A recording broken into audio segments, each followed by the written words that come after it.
Conflict is unavoidable when two or more people gather for ongoing interaction.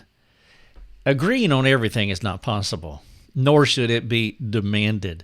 In fact, one of the beauties about being different is that we bring different perspectives to the party. That's one of the wonderful things. In fact, I talk about this in marriage counseling and when I interact with couples who are trying to work through conflict resolution, that one of the wonderful things about marriage is that husbands and wives are different, and that means that they have different strengths and different weaknesses. And because of that, two truly makes a unified one that makes them better than they could be by themselves. But this also happens in any relational context where two or more people are gathered. It's called brainstorming. It's a focus group. It's where people can gather and work through issues and progress forward for the glory of God, the fame of Christ, the benefit of each other. But unfortunately, we also live in a fallen world, and because of that, as fallen people, there will be conflict, and that's why I said conflict is unavoidable when two or more people gather for ongoing interaction. So there is a definite upside, but there is also a downside. Knowing how to work through relational conflict is vital. And that's what I want to talk about in this episode. Welcome to Life Over Coffee Podcast. This is episode 316. The title of this episode is A Visual Mind Map Walking Through Church Conflict. Now, you can make this application to any relational context, but I'm speaking specifically because I was asked specifically about church conflict. In fact, over the past 2 weeks, I've had two different people ask me about church conflict and working through it. And so I developed a mind map. It is a basic schematic that will help you to visually diagnose the different aspects of conflict, and hopefully you can come to that wonderful place of unity within the local church. And that is the goal, whether we're talking about marriage here, which you can apply this mind map to, or a church situation, or a work, or school, or sports activity, or any other type of gathering. The ultimate goal is unity, but sometimes it's hard. Sometimes there are complicating factors, and so I want to walk through that in this mind map. And I'm doing something that I've never done before. I am recording this mind map as I am doing this podcast. And so when all this is done, if all this goes well, you will be able to go to episode 316 and you will be able to download the mind map that I'm walking through right now. You'll also be able to look at the video that I'm recording right now. And so you'll have this podcast, you'll have the show notes, you'll have the mind map, and then you will have a 30-minute video that walks through the mind map. Again, this is episode 316, a visual mind map walking through church conflict. Now, I also have probably looks like about 10 or more articles that are linked here as well. And so this one episode 316 in our Life Over Coffee series, it will give you a ton of resources. And so if you're going through any kind of relational conflict, at church, at home, at work, on the field, at sports, wherever it may be, I would encourage you to take a look at the mind map, watch the video, and check out some of these articles that I have linked here. I trust these articles, the mind map, the video, that it will provide you with a roadmap on how to work through the inevitable conflict that does happen in all of our churches and in all of our relationships. As always, if you have any questions that you want to ask me and our team, well, then please go to our community forums. We have free forums for those who aren't financial partners. We love you, and we want you to come and take advantage of these free forums that are underwritten by those who support this ministry. As I was telling Dwayne this week on one of the forums. He does a lot of work inside the prison as an employee, not as a incarcerated person. But he said that I want to support this ministry because you're doing a good work. He also said that you have so many free resources that keep me busy. I really don't have any need as far as supporting for me personally because there's so much free stuff that you have out there, but I want to help you and help your team because you are producing a lot and it is a good work for God's kingdom. And so I really appreciated that testimony from Dwayne. Now, of course, Dwayne was speaking on our private forums, and we do have a private forum for those who underwrite the ministry. But the main point is, I want you to talk to us. And the way and the place that you do that is by going to one of our two forums, either the free community forum or the private forum. All right, let me get into this. Episode 316, a visual mind map walking through church conflict. And so I'm going to make a slight transition in this podcast, and I'm going to talk to you like you are watching the video. And so I'm going to focus on the mind map, and I'm going to walk you through each. I'm going to build it out, but I've already built it out. I'm just going to walk through the various steps. And so as you look at it here, you see the entire mind map, and the title of it is Church Leadership and Member Conflict. Now, what I want to do is I'm going to highlight, let's say that the leadership has made a decision. There's been some kind of decision that was made by the leadership. And we have two possibilities here. We can call it a good decision, or we can call it a bad decision. One of those two things, those are your two options, right? It's either going to be a good decision and everybody is happy, or it's going to be a bad decision and there are people who are disgruntled. Of course, it could be a good decision and people are disgruntled, because the truth is it's not remotely possible to make everybody happy, even when it is a good decision. And so I want to go down both of those paths. First, I want to talk about leadership making a good decision and then walk down that path. And then I want to talk about leadership making a bad decision, and then I will walk down that path. Now, let's say, for the sake of argument, that the decision that the leaders have made here is a good decision. And so other people have affirmed it as a good decision. And so we will work from that perspective. All right, so your leader or your leadership team, they've made a good decision. And now we have a couple of options after the good decision is made. One, a church member agrees with it. And the other option is a church member disagrees with a generally affirmed good decision. Now, if the member agrees with the decision that's made, then there is unity, and there's really nothing else to do. That is the shortest distance between 2 points. There are basically 4 things that just happened. The leader made a decision. It was a good decision. Members agree, and there's unity. That's the fewest links that you can put in this chain. But as we know, again, as I said, we live in a fallen world, and so things don't always work out that way. And so let's go back. Leader makes a good decision, but a member disagrees. And again, it's affirmed as a good decision. And so a church member or several, they disagree with the decision that was made.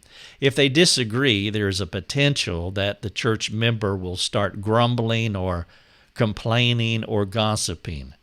The code word here is sin.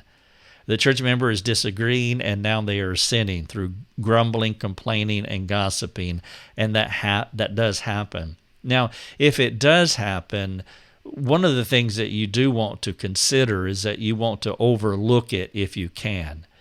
If you can overlook it, that would be the best option. And sometimes you can do that. Then you may ask, why would you overlook? Well, it would be like in marriage, or it would be like in parenting. It would be very similar to that.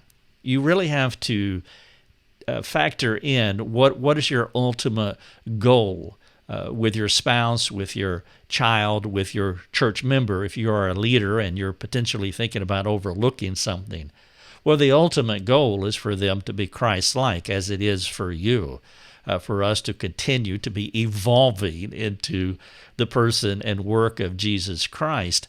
And sometimes, in some situations, it's not wise to.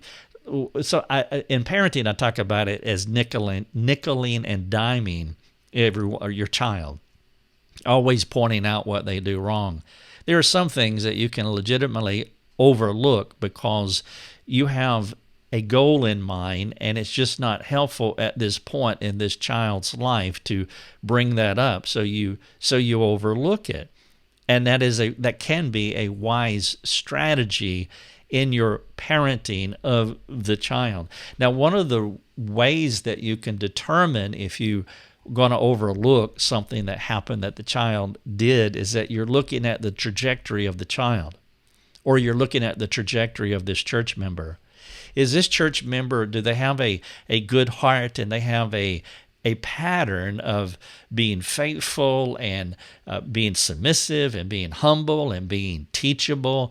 They have a pattern of being for the church, helping the church, rallying together, and just have a general pattern of unity. Or if it's a parenting situation, you can look at a child and you can see the trajectory of this child. He is pointed in a generally good direction. And if that child is pointed in a generally good direction, well, that may be your cue just to overlook it at this point because he or she's heading in a good direction. Now, if their trajectory is heading downward, like it's just one thing after another, and you would characterize them as not in the habit of making good decisions or being on board with the general direction of the family, or a church member, the general direction of the church, that this person is a systemic gossiper or a complainer or a grumbler. Now, if that's the case, then you're not going to be able to overlook it. Because what can't happen is that the person can't be divisive.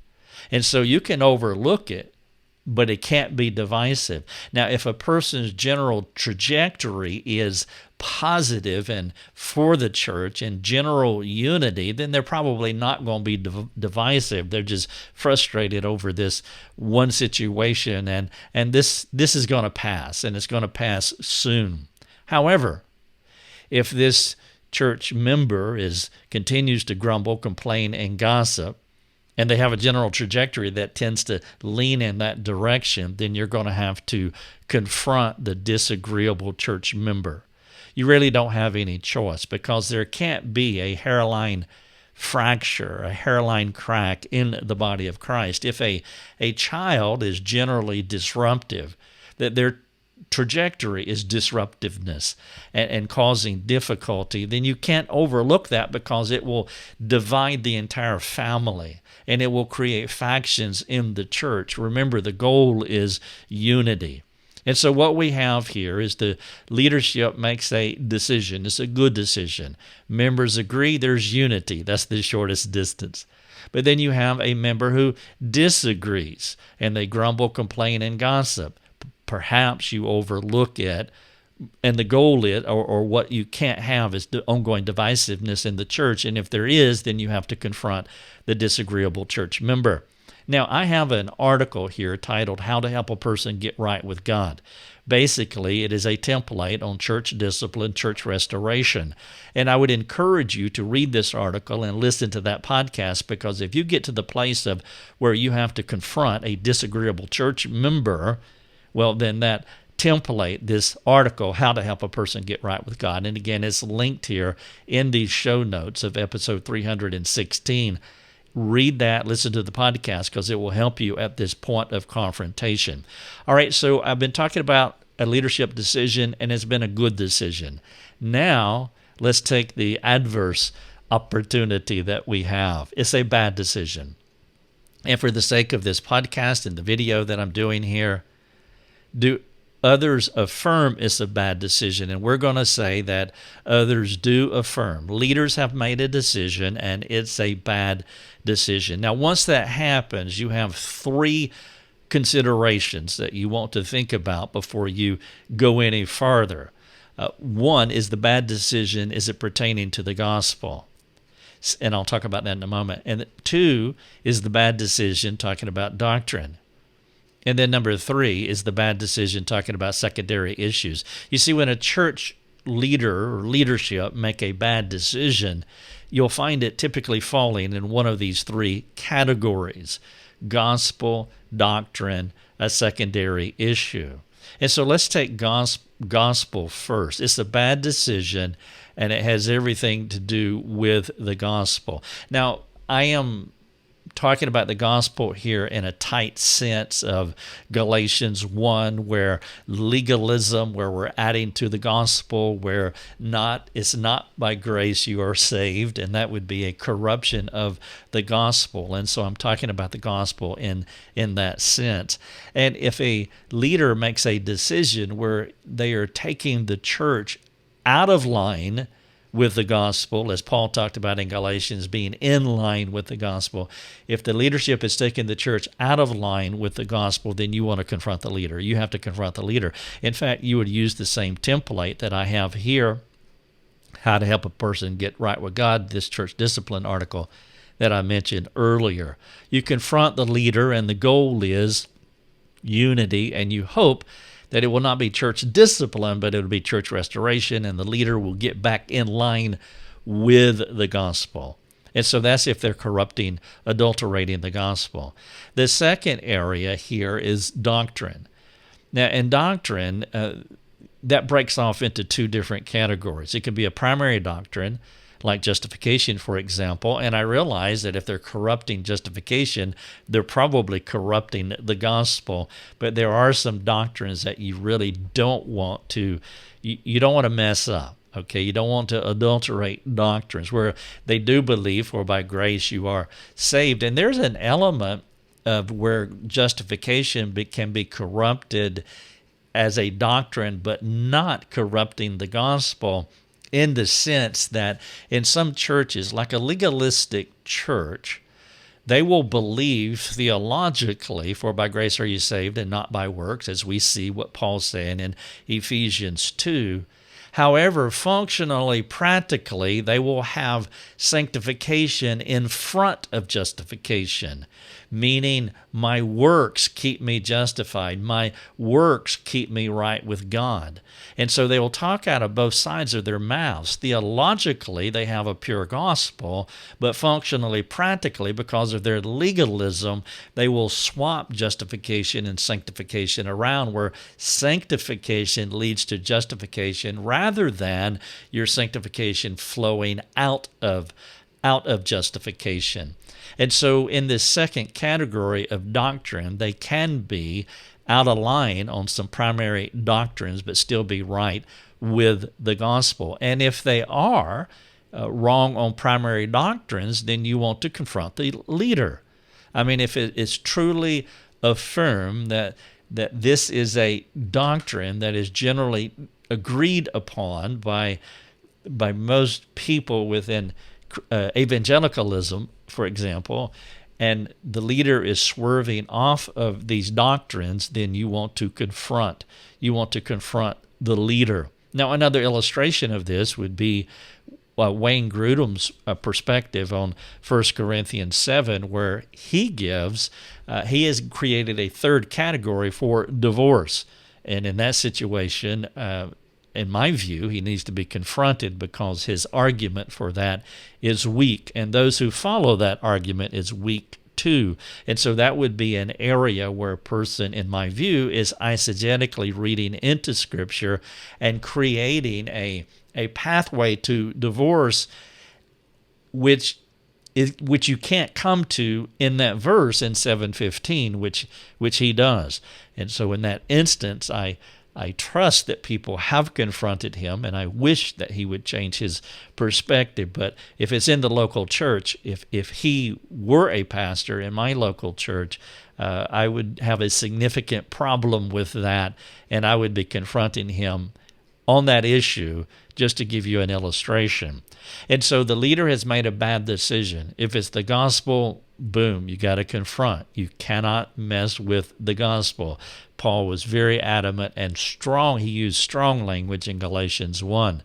If it is a doctrine, like a primary doctrine, as I have been describing, you also want to confront the leader as well. And then, of course, the goal is unity. But then you have secondary doctrines, like the gifts of the Spirit. Now, here we want to have latitude and liberty with people. And I'm using as an illustration gifts of the Spirit. For example, speaking in tongues. There are good people who are continuationists, basically. They believe in the continuationists of the gifts of the Spirit. I would be one of those people. I am a continuationist. And then there are other people who would be cessationists. And you can get on either side of the center line, and you will find wonderful, solid theologians on both sides of that center line. And in those situations, you just want to overlook that because, again, you're pursuing unity. And I've had this conversation when I did pastor, where people had a high view of secondary doctrine, secondary teachings. The word doctrine means teaching, by the way, but secondary teachings, and they wanted to make them primary to the point to where the accent mark was no longer on the gospel, but the accent mark were on these secondary issues. Now that will be divisive, and in some of those instances, you can't overlook that. You just can't overlook it because you will have to confront. And that's my third point here. And so my first point on bad decision was the gospel, confront it. Doctrine, I divided into two areas, primary and secondary. And then the third issue are secondary issues. And this gets into, can we overlook it? If you can overlook it, then you're going to have unity. You're just going to have unity if you can overlook secondary issues.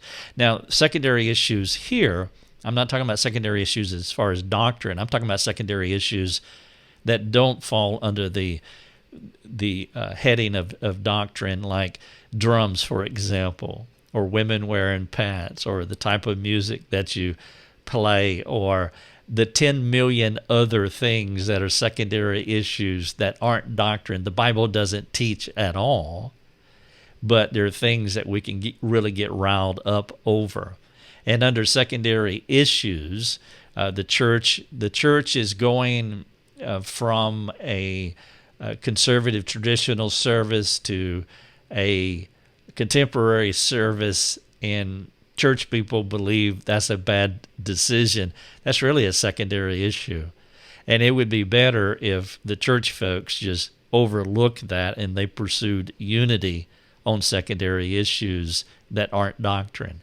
But let's say that the member disagrees and they are not, you don't agree with what the leadership is doing. You don't agree that we should go to a contemporary service over a traditional service. You can't overlook it. You disagree. And then in that case, what you have to do is you have to discuss that with the leader. You go to the leadership. You don't go sideways and start talking to other people.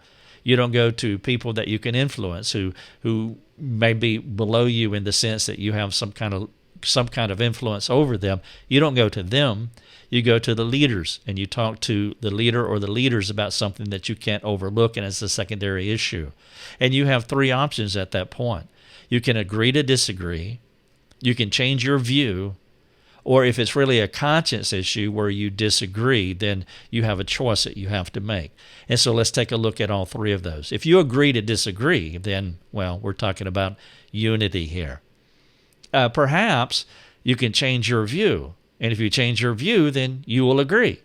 And of course, that will lead to unity as well. But perhaps you can't agree to disagree.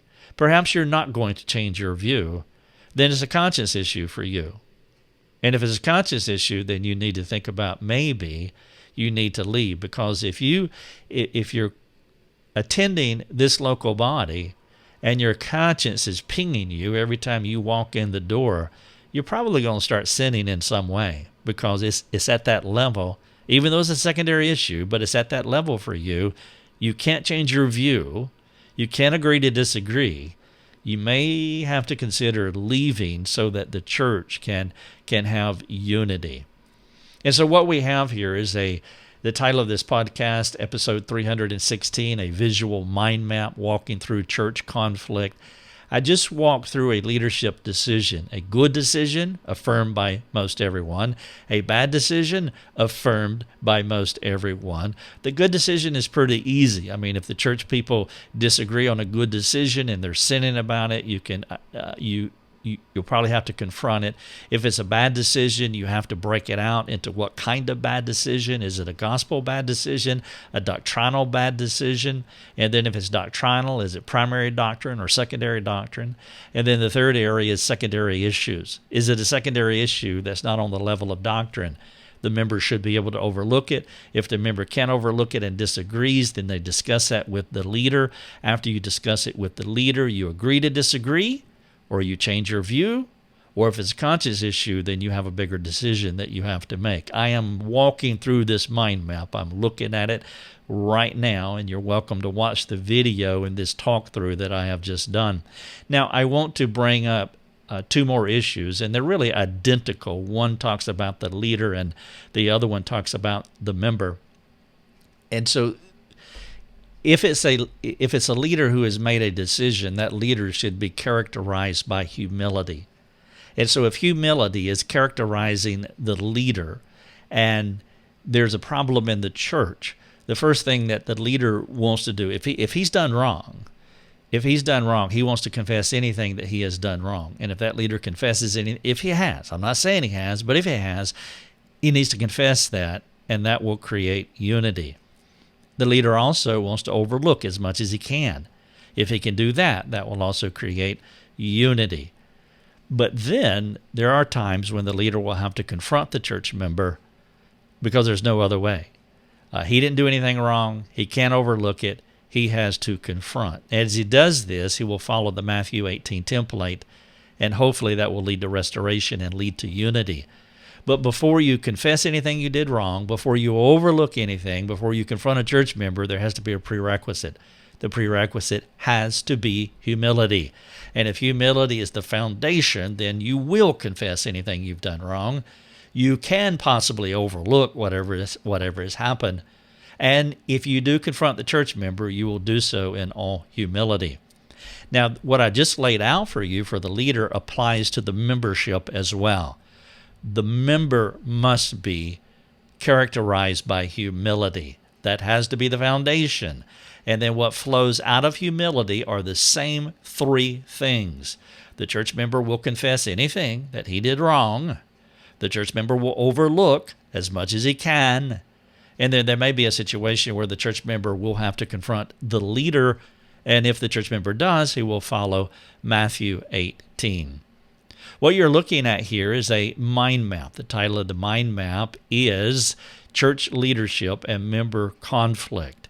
I trust that you will benefit from this video. Also go to episode 316 and look for the mind map. You can download the image of the mind map. Use this video. Use these show notes as well with all the linked articles in it. If you do that, it will give you a huge resource that will help you to walk through the things that I have been describing here in this video visually.